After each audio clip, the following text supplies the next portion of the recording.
consequences, man. Sometimes you punch the carpet, hit the concrete, and you break your hand. Sometimes you wish that Nikki would love you more than anyone else in the entire world, and you get the plot of Obsession. I finally got to watch it over the weekend. I watched it on Friday.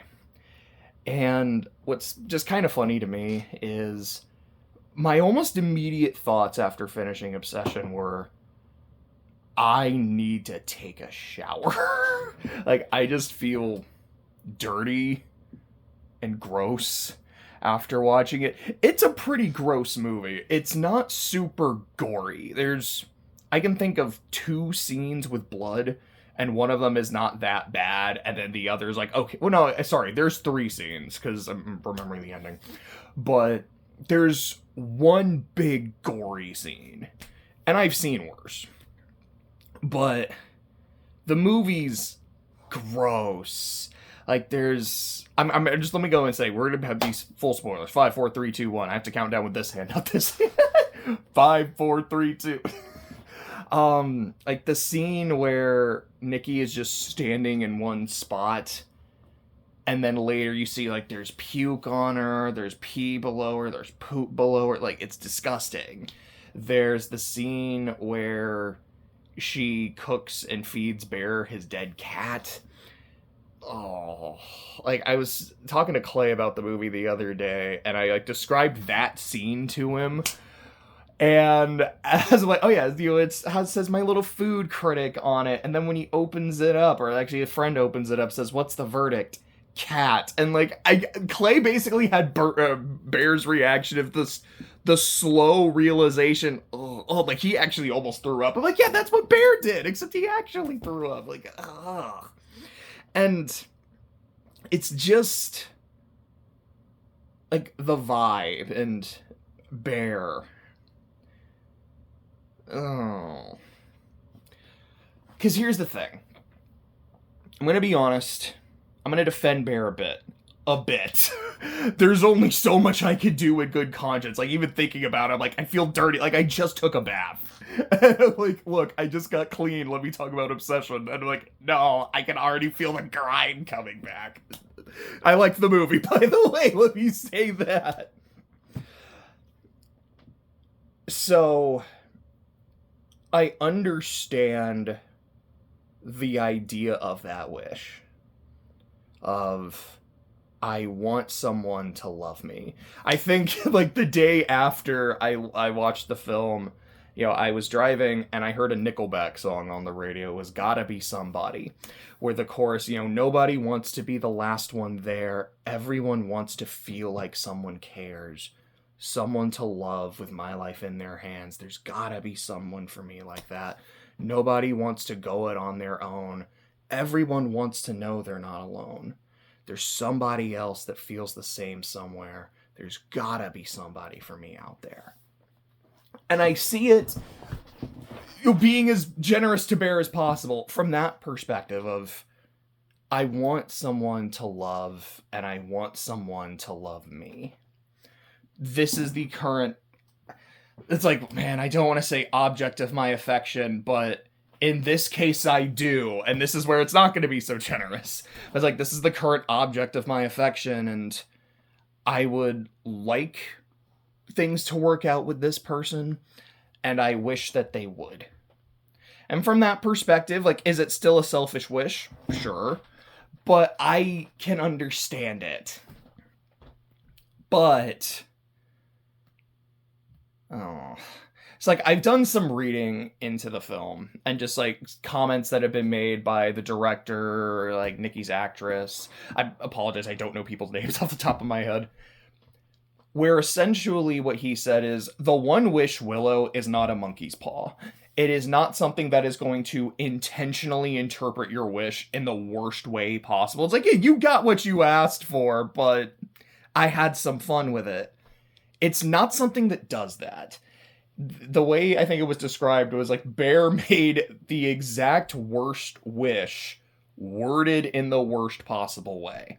Which, to me, the implication is, the Willow will give you, like, the spirit of your wish, But if you word it in a particular way, it might have some fun with that. But it might only do that if it doesn't like the spirit of your wish. Sorry, the cats are hissing at each other. Hey, Bahamut, he can be up here. It's okay. You're being a jerk. Don't be a bear. Don't be weird. Hey. Hold on. I have to break this up real quick. There we go. I just had to walk towards them and Bahamut went under the bed, but I gotta keep an eye out. As I was saying, I think the One Wish Willow will take the spirit of your wish, and if it doesn't like the spirit of your wish, then it will play around with the wording. So, as much as I'm like, I can understand Bear's wish of like, I want someone to love me, and this is the person that I love, and I wish things would work out, I don't think that's really what the spirit of his wish was. I think it was, I want this person to want me, to love me, to be obsessed with me. And I wish he would love me more than anyone else in the world. And he got what he asked for. And as the film goes on, it becomes more and more apparent that you are not supposed to be sympathizing with Bear. And I think anyone can agree that there is a point of no return when he goes to meet Sarah, which is when Nikki's real personality is active for a moment and is like, hey, I want you to kill me. I need you to end this. And he responds not with empathy. There's no like, I'm sorry that I did this to you. There's no, I'm trying to find, like, I don't want to do that to you, but I'm trying, like, please, there's nothing like that. His response is it really so bad being with me? Hi, Ren. My hurt? Yeah, but it's okay. Sorry, my niece is here. I'm in the middle of something, Ren. Could we talk later? Yeah. Oh, thank you. But you hurt. Yeah, I hurt my hand a few weeks ago. It's better. It just needs time to heal. That? That? That's not my hand. Those are posters. You heard it? I heard it a while ago, yeah. You heard... Oh, there's the cat. You want to go play with the cat? No, cat ain't scary. Oh, he's scary? Yeah. Okay. Just if I want the cat. Yeah. Yeah. My friends are there. Your friends are all there? Yeah. One friend is all there in the kitchen. Oh, it's in the kitchen. Okay. Yeah, my old friend is in the kitchen. Do you want me to take you back downstairs?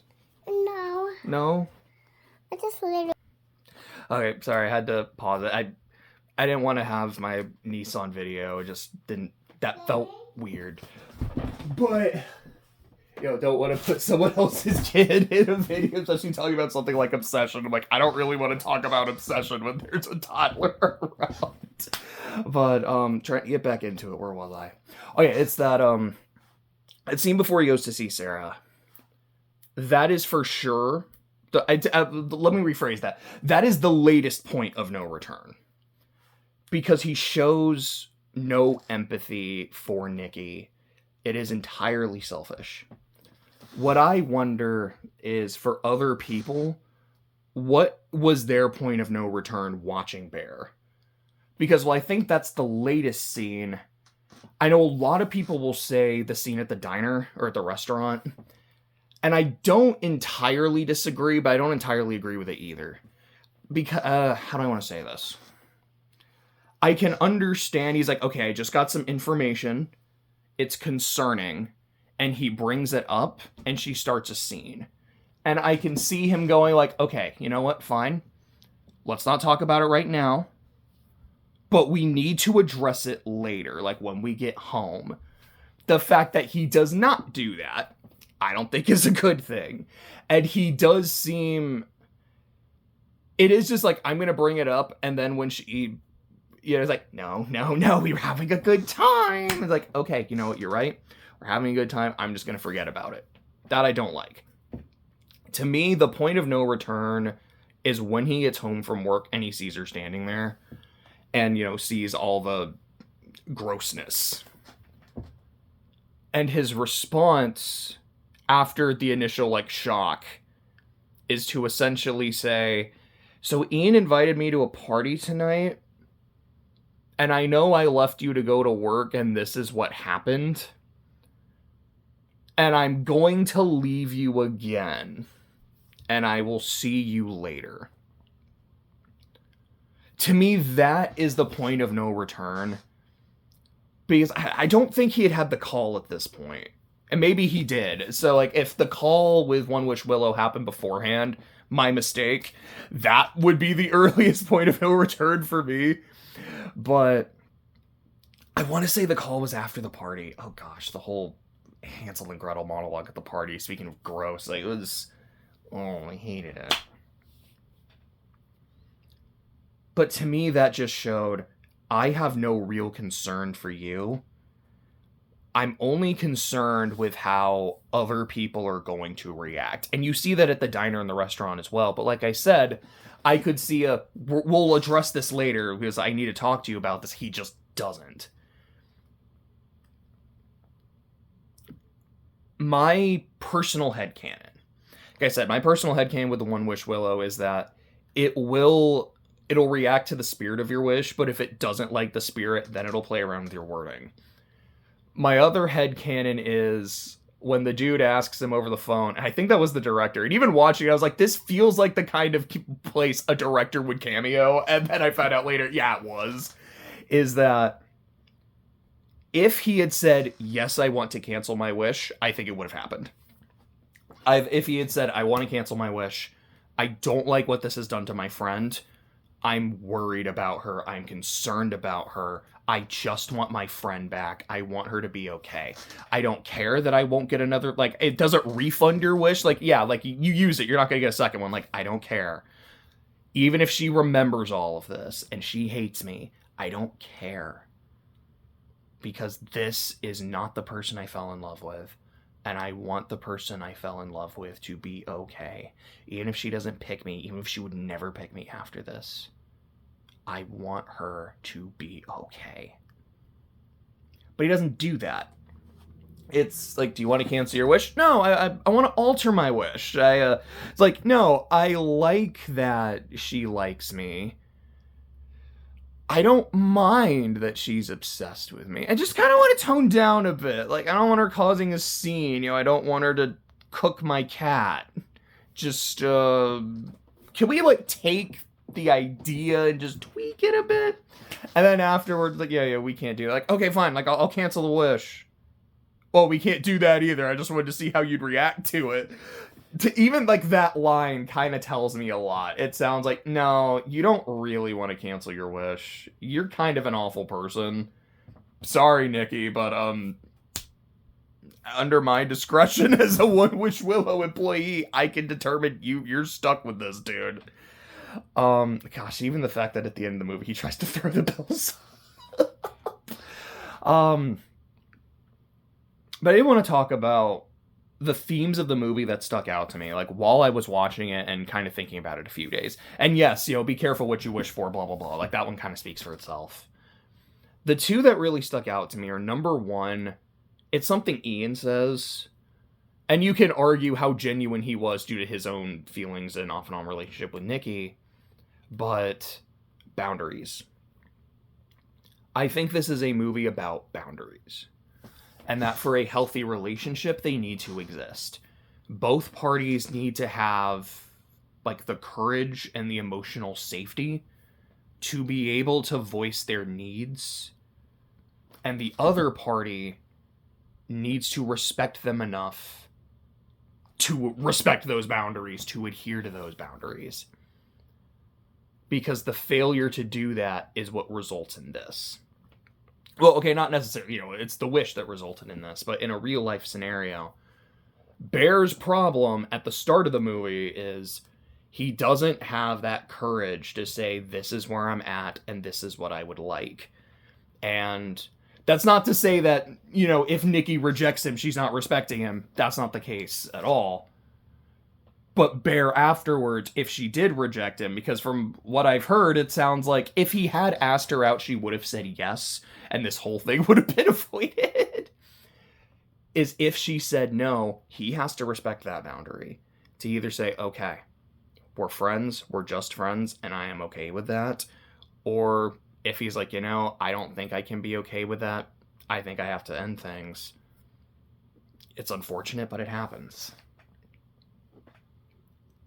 Because, like, there's that montage pretty early on into The Wish of them just, like, interacting with each other. I'm like, this seems genuinely sweet. Like, you know, it to me, it almost kind of had that, like, yeah, these two could have worked. But here's where we're getting into the problems. Bear consistently lacks the courage to have a conversation with her to say, you did this is not okay, and this is how we're going to address it. He almost kind of does, but then, you know, she has the freak out at the restaurant, or, like, she's taking a shower and barely listening to him. No pun intended. But, like, with the restaurant, he doesn't double down to talk to her later. With the cooking the cat, he only says that when he's not looking at her. He doesn't have that conversation. Boundaries are important. Boundaries are healthy. The other theme that I was getting, especially early on, because when I went into the movie, I went in, because I didn't know spoilers, but I was thinking to myself, what if the wish doesn't work, and it's something that he thinks is going to work, but it turns out that Nikki just, you know, kind of decides, like, you know what, I'm going to take my opportunity because I do like him, and if he doesn't have the courage, I'm going to. And as it goes on, he starts to learn that, oh no, she's not quite the person I thought she was. Like, I really like her. I really like this persona that she has, like, when we're in public. But I wasn't ready for the real person. With the theme being, like, you know, you can like someone, or you can like the idea of someone, but that doesn't mean you love them. You know, something like that.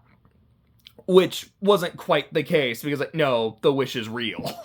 But I still think there is something to that theme, because Bear really likes the idea of Nikki. He really likes the idea of being in a relationship with her. That's why he didn't want to cancel the wish. He just wanted to alter it.